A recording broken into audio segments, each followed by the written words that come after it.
When the shooting happened at Arlington Lamar High School in March, it grabbed national headlines, and so did the 40-year sentence handed down to the teenager Thursday. Fox 4's Sean Rabb in studio says it's not just the sentence people are paying attention to, Sean, but the message that it's sending, hoping to make an impact. Yeah, that's exactly right. You know, jurors did just what the prosecutors asked, to send a message that shootings in schools, at community events, into crowds of people come with consequences and cannot continue.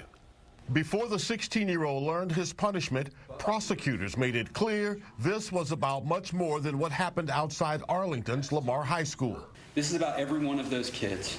Every one of those kids that should be safe at their school. Prosecutor Lee Sorrells wanted the jurors to send a message beyond this case to anyone that wants to shoot a school or shoot into a crowd of kids, that is not acceptable, and we will not stand for it.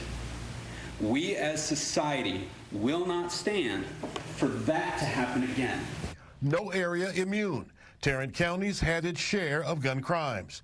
4 people were shot and one, a father of 12, killed June 21st at the Hanley Oaks Apartments. Just 13 days later, 3 dead, 8 wounded, including a child in the 4th of July shooting in the Como neighborhood. And Mansfield's Timberview High School, October 2021.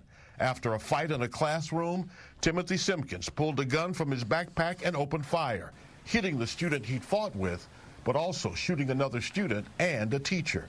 No one died. Simpkins got 12 years. Lloyd Welchel, part of the prosecution team in both. I think the community certainly has seen enough of this, and I think their verdict and the swiftness of their verdict sends a message that they won't tolerate it anymore.